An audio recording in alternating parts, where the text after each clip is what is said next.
I went to church last Sunday. It was a favor to my mother because she did me a solid beforehand, and I'll say this. It truly is a wonderful place for material. It's already trying to spill out of me. I can barely contain it all. Where to even start? It's been a while since I've talked about religion, so I'll reestablish an updated baseline of my views real quick. I used to call myself an atheist, but now I would describe myself more as an I don't give a shittist.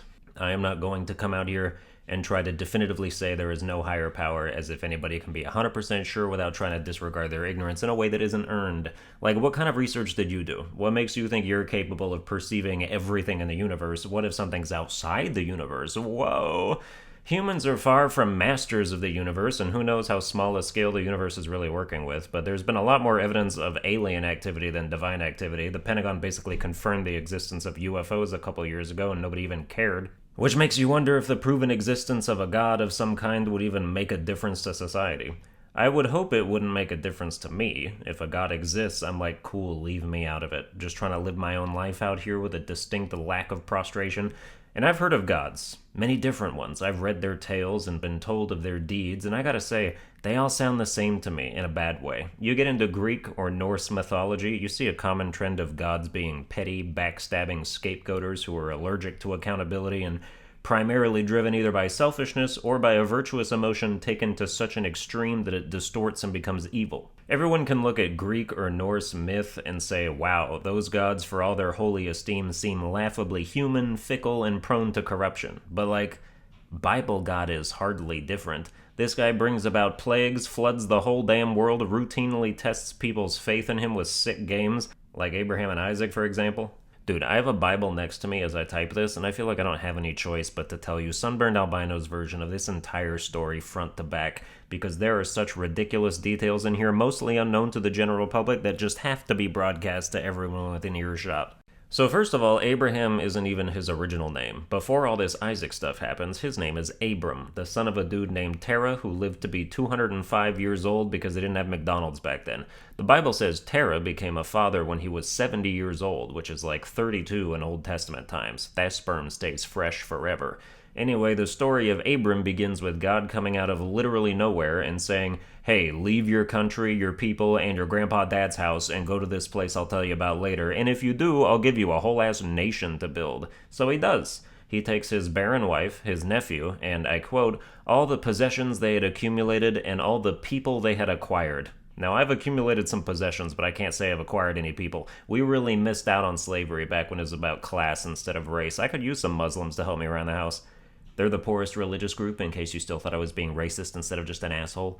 Abram is 75 at this time, so still very young and spry with his whole life ahead of him. On their way to this new land, they stop off in Egypt because a famine is happening in the direction they're going, so they went to live in Egypt until everyone in their path was done starving to death. Before they enter Egypt, Abram turns to his wife Sarai and says, hey, you're so beautiful that when Egyptians see us together and learn that you're my wife, they will kill me but let you live for some reason. Please instead say that you're my sister, so I will be treated well for your sake, and my life will be spared because of you. If you read a little further, it's explained that this is the case because Egyptians are a bunch of simps and they revere beautiful women and offer them as gifts to the pharaoh, who then expresses his gratitude to the women's brothers by giving them slaves and cattle and whatnot. So Abram is literally out here selling his wife as a concubine to the pharaoh's harem of whores, like, bye honey, sister, I'm gonna go ride my new donkey. But this deception doesn't last. God comes over and gives everyone in the pharaoh's household stage 4 cancer and gonorrhea, and the pharaoh summons Abram like, bro, what the fuck have you done to me? Why didn't you tell me she was your wife? Why did you say she was your sister so that I took her to be my wife? One of many, for the record. And then he's just like, here, take your wife and go, and kicks them out of Egypt. This is one of countless examples, in my estimation, of God intervening in a situation and punishing the wrong people.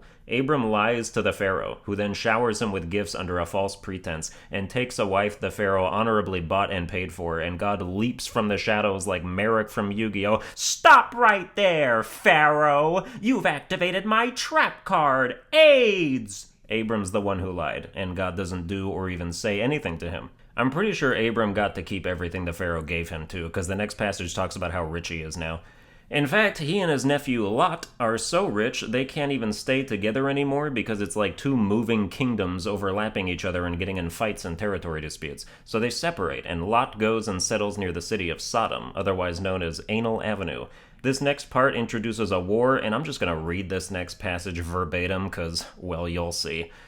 At this time, Amraphel, king of Shinar, Arioch, king of Elasar, Kedorlaomer, king of Elam, and Tidal, king of Goim, went to war against Bera, king of Sodom, Bersha, king of Gomorrah, Shinab, king of Admah, Shameber, king of Zeboim, and the king of Bela. Oh, okay, cool. I'm already so invested in this expertly weaved web of characters.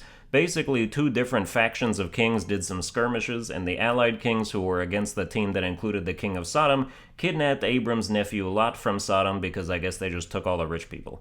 Abram learned of this and sent out 318 military-trained men he just happened to have in his phone's contacts and led them to kill the entire army of all the kings of that faction and rescue his nephew and all the stolen possessions, like the cows, the chickens, and the women. When the king of Sodom learned about this, he came to Abram with Melchizedek, the king of Salem, who I'm pretty sure they just made up because he sure wasn't in the cast list I read earlier. Melchizedek praised both Abram and God, saying hallelujah and whatever, and it says Abram gave him a tenth of everything. Like, here's 8 vases, 17 desk lamps, and a couple of broads.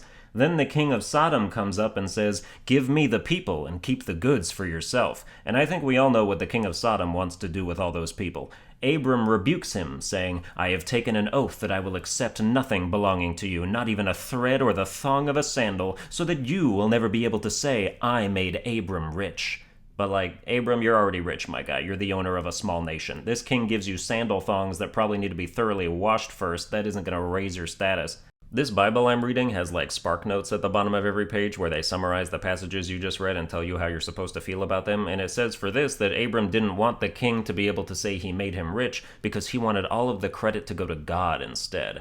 I think he just didn't want a bunch of cum-soaked rags and wooden dildos, but hey, it's open for interpretation.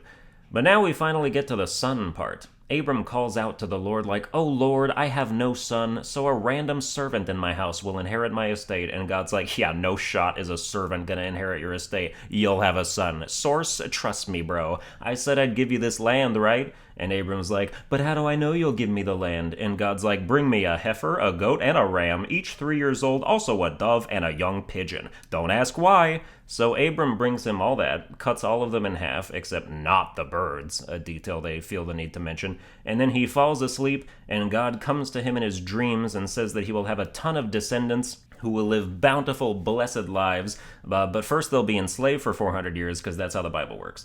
Now Sarai, Abram's wife, is barren, as we recall. She can't birth nobody, and it's not just because she's 90. So she tells Abram to sleep with one of her maidservants so she can be a surrogate. Abram agrees, and the Bible doesn't mention even an ounce of hesitancy in this decision. I don't think she even mentioned the son part yet. He just heard "sleep with my maidservant." By the time she finished her sentence, he was already climaxing.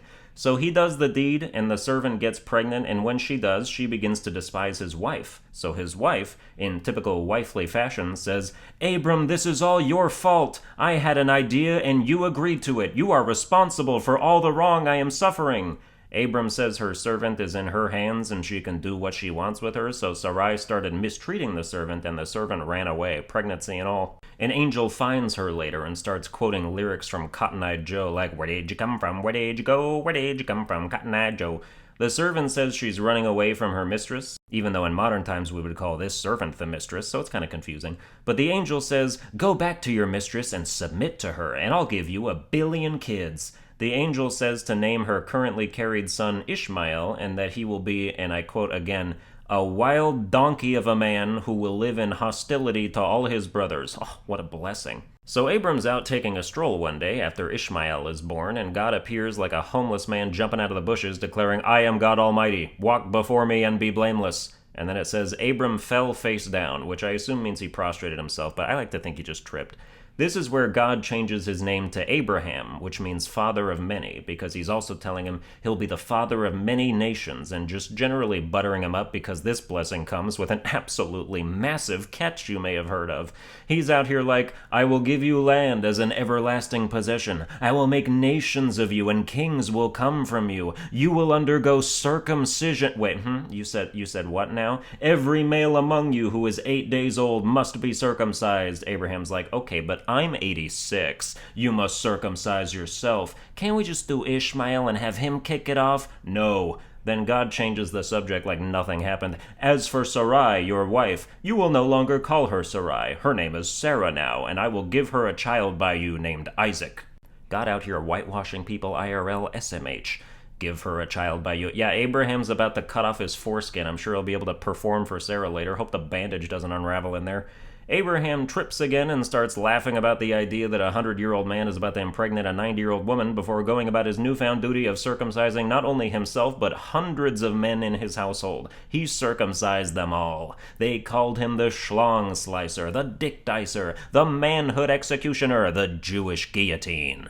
So some other stuff happens before the Isaac sacrifice arc, which I'm going to gloss over a bit. Abraham greets 3 visitors from Sodom that he likes, but then God hears about all the man sex happening there and shares his plans to destroy both Sodom and Gomorrah. And what follows has to be the most annoying back and forth conversation in the whole book. It literally goes like this. It goes, I'm gonna destroy Sodom and Gomorrah. My lord, what if 50 righteous people are in there? Okay, if there are 50 righteous people, I won't do it. My lord, what if there are 45 righteous people in there? Okay, if there are 45 righteous people in there, I won't do it. My lord, what if there are 40 righteous people in there? Okay, if there are 40 righteous people in there, I won't do it.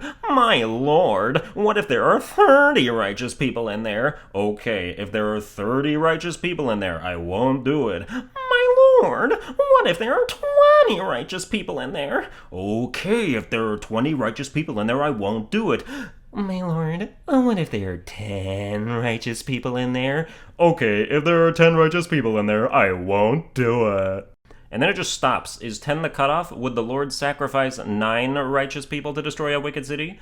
The weird part is, in the beginning, when God first shares the plan, Abraham is all judgy, like, far be it from you to kill the righteous with the wicked, treating the righteous and the wicked alike. Far be it from you. Will you really sweep it away and not spare them? Will not the judge of all earth do right? Like, really chastising the Lord of all creation, and God's just like, yeah, okay, I won't do it if there's righteous people there. Almost like he's getting bullied. So God sends some angels down there to see if it's really that wicked, and Lot, Abraham's nephew who still lives there, invites the angels into his house. Well, word got out everywhere, because it says that before they went to bed, every single man from every single part of Sodom surrounded the house and yelled out to Lot, hey, where are the dudes you invited into your house? Bring them out so we can have sex with them. Now that's a dedicated orgy. Lot comes out and leaves the angels inside and tells the men, hey, don't do this sinful gay shit. Look here, I have 2 virgin daughters in there. Come have your way with them instead. And the guys are like, get out of our way. We don't want your gross heterosexual daughters. We want to do butt stuff with men. And now we're gonna do butt stuff to you. So the angels come out and blind the entire city. Lot and his family and the angels flee while God prepares to destroy Sodom and Gomorrah in a hail of sulfur and fireballs. The angels tell them not to look back as they're running, but Lot's wife looks back and she turns into a pillar of salt. Because you never disobey an order from an angel, no matter how stupid and unnecessary it is, or how insignificant it seems. If you're running and someone says, don't look back, you would imagine that's just for your benefit in terms of not wanting to confront the horror of whatever's happening behind you. Not that you'll literally be vaporized if you turn around. So maybe some clarification could have gone a long way there. After this, Abraham sells his wife to another king by having her pose as his sister, which she technically is. Forgot to mention that little commonplace Bible nugget. She's his half-sister, and his wife, and also the property of whatever royalty comes into contact with her, apparently. It's literally the same story as before, except instead of giving crabs to everyone in the kingdom, God warns the king ahead of time not to touch her, and then the situation is resolved with no afflictions to speak of. I'd call that character growth for God. He's learning and growing just like the rest of us. Later on, Isaac is finally born. Sarah tells her maidservant and Ishmael to fuck off in the desert, where they almost die of dehydration until God gives them some water and gives Ishmael a nation, because I guess he just hands those out to whoever. Now we get to the test.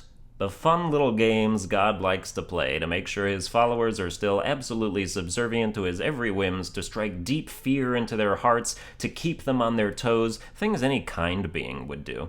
He calls Abraham, "Take your son, your only son, Isaac, whom you love, and go to the region of Moriah. Sacrifice him there as a burnt offering on one of the mountains I will tell you about." End of message. To delete this message, press 7.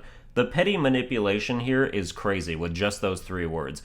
Whom you love. Like, making a point of saying that is just cruel. Take this thing you love, you cherish, you can't live without, go incinerate it for me. Signed, Big Cheese. So he went.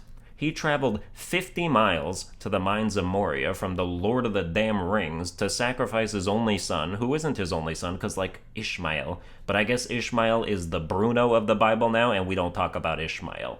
He deceives him along the way, too, because Isaac asks, "Hey, where's the lamb we're slaughtering?" And Abraham's like, "The Lord will provide the lamb," which is true in a very morbid, sinister sense, but it's definitely not honest. So he goes and ties up his son on the altar, who by now I'm sure is having some serious doubts about the existence of a lamb. He's probably up there like, I'm sort of feeling like I might be the lamb this time. We've come this far not seeing a lamb. I'm laying right about where the lamb should be, and my dad is raising a knife over my head. I say the pieces are starting to fall into place.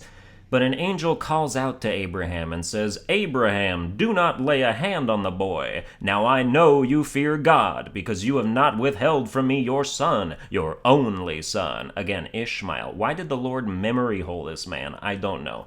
So Abraham looks up, sees a ram caught in a trap, goes over and sacrifices that instead, and then Abraham and Isaac have a pretty quiet car ride back home, I imagine. Not really sure how you mend that relationship. Sorry for almost sacrificing you, son. God was just bored, that's all. But for showing his fealty and obedience, the angel says he will reward Abraham with all the same shit that's already been promised to him multiple times before. That he will be fruitful, that he will have 1,000 kingly offspring who grow up to own literally everything. It's a big nothing burger he won't even be alive to see. He's over 100 years old. I'm surprised he isn't having a midlife crisis after this little stunt. And that's basically the end of Abraham's story. He dies when he's 175, everyone buries him and mourns him, Isaac goes on to have twins who get into their own weirdo shenanigans, and every story in this book is bonkers. When I think of God, or most gods, I don't imagine a being of pure light who loves everyone and everything with all its heart, who forgives all trespasses and bolsters all faith. I imagine a jealous being that demands full attention, that punishes disobedience, that views the majority of us as silly cockroaches to be played with and stepped on, an easily offended, judgmental, vindictive king that sees the subjects he does like as puppies that are fun and adorable until one of them nips at him and he puts it to sleep in retaliation, and maybe the God that loves everyone and the God that squashes anyone are 2 sides of the same coin, in which case I'm still not on board. I would never want to live as a divine servant who at any moment could be requested to make the ultimate sacrifice on a whim, even if it was just a prank, bro. Living in that kind of abject fear, my heart wouldn't make it anywhere near age 200. But I think if there is a God, it's not an active one. I don't think he's curing cancer or causing hurricanes. We're probably a reality show he watches on Heaven TV for like an hour every few days when there's nothing else on. He's scrolling through channels like, no, boring, lame, Russian-Ukraine war, huh? That's interesting. Click. The last time he checked in on us was probably when the Queen of England died, if Defender of the Faith actually means something. The church I went to is an interesting place. I would describe it as bordering on fringe. If the beliefs espoused by the pastor during one of the sermons I sat in on or anything to go on, definitely not Westboro Baptist Church levels, but some lesser commonalities, like being openly against gay marriage. The very first thing in the beliefs and values page of their website is biblical marriage between one man and one woman, so they're definitely not Mormon. This church also believes in the phenomenon of speaking in tongues, as did one of the ladies sitting near me, who during one of the prayers started going, like, damn, that tongue only has 2 letters in it, but it speaks volumes. I would like to be respectful of certain aspects of religious belief, but there's no way I'm gonna sit here and listen to someone pretend they're a basilisk from Harry Potter and be expected to just take that in stride. That's the kind of thing where someone aligned with the faith needs to step in and say, hey, knock that off, you're making us look insane. This church also believes in the power of faith healing, which is stated on their website and was advertised during the sermon where they talked about a special guest speaker who was coming later who does that. Sorry, no. I've seen magicians pull off more believable tricks. I've even seen magicians do faith healing, ironically, and show real, albeit short-term benefits because they understand the psychological science behind it. Faith healing is the ultimate placebo effect, and it's cruel to people who actually believe they're being cured, but it's hardly out of step with some of the established antics of the god you're trying to emulate, so I guess it's on brand. By all accounts, it's a modern church. It has a social media presence, all its sermons are live streamed, it's very cutting edge as far as churches go, but it holds fiercely to traditional values. It shames other churches for altering their beliefs to be more progressively appealing. The pastor was beside himself over the fact that some churches have started endorsing abortion, which makes sense to be mad about if you're a church. I'm not for churches modifying their traditional values. I think they should stay true to what they've always believed in. Sure, you'll eventually be phased out of culture altogether once your most anciently objectionable views become entirely antithetical to core societal values, but at least you held fast to your principles and proved they actually meant something to you. In fact, most churches who would decry the modification of values have already done it themselves, they just pick and choose. This church makes specific mention that, quote, all ethnicities are to be equally valued and esteemed. That is a decidedly modern value and not necessarily a biblical one. There are other churches who would be beside themselves over your progressive beliefs. You stopped doing human and animal sacrifices, and God used to love those. How come you stopped cutting rams in half and burning them on altars? Is it because society frowns on that kind of thing now? Honestly, wouldn't be surprised if this church did that kind of thing after hours with a select group. The sermon I heard wasn't afraid to get political. There were specific mentions of the left and the bad things it was doing. There was talk of the LGBTQ agenda, which he added more random letters and symbols to, like everyone does when they mention it and don't like it. But a church leans Republican. Color me surprised. I will say that anyone on the left who thinks it's wrong for churches to encourage their congregations to vote in accordance with church values should take a hard look at themselves next time all the late-night shows they watch tell them to vote blue no matter who, and vice versa. Your teams are no different out here. I don't particularly enjoy either scenario, so I'll stay neutral on this one. I don't go to church or watch late-night shows, and I think both are to my credit. I think the most gratuitous thing about it, though, is how boldly and aggressively they ask for tithes. They're not sheepish about it at all. They're like, you give 10% to the church first. You get your paycheck, you set aside 10% right then and there. Doesn't matter how much you're struggling financially, God comes first, which is a ruinous mentality that leads to homelessness and excess coping mechanisms like alcoholism and drug abuse. People can't give you 10% of the box they live in, but the church would absolutely expect a portion of those pennies being thrown at you on the street. This is the same church, by the way, that later on in the same message tells you that if you're struggling to put food on the table, to cut back on Christmas gifts. No toys for your kid this year, but at least we can buy new cameras for the live stream. They actually seem to just hate Christmas in general, which is interesting. Christmas falls on a Sunday this year, so one of the dudes who went up to talk about events coming up was like, we still believe in going to church on Sundays, so December 25th, we won't be opening presents under the tree. We'll be here at the same times we always are, bringing glory to Christ. Yeah, I'm sure your children are stoked about that. Kids wake up in the morning like, Daddy, can we open presents now? Sure, right after 6 hours of church activities. Hope you enjoy the knockoff toy brands I got you after taxes. I mean tithes. Crazy that churches don't pay taxes, but they come after you like the IRS. They should just pass around a baseball bat along with the collection plate to remind people what'll happen to them if they don't cough up. Going to hell for eternity sounds a little worse than getting your kneecaps broken.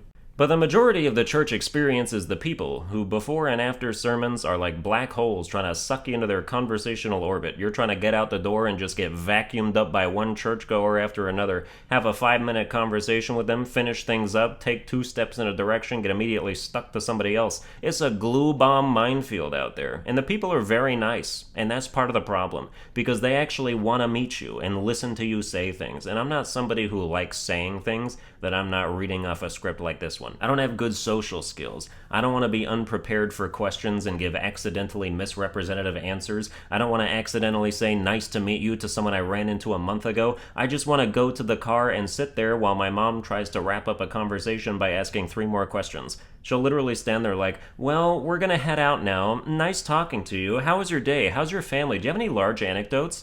I can't do church, man. Not even the subject matter, just the socialization. If every sermon was about video games and comedy, I still wouldn't go. I can do a nice to meet you, I'm Kevin, doing good, how about you? And then I gotta refill the tank for the next guy. Rinse and repeat until I go home and deflate like a balloon cutting itself. Well, that's going to do it for this episode. I hope you enjoyed it. If you did, you can like, share, and subscribe. Watch all my videos with fire in your eyes and love in your heart, and I'll see you guys next time.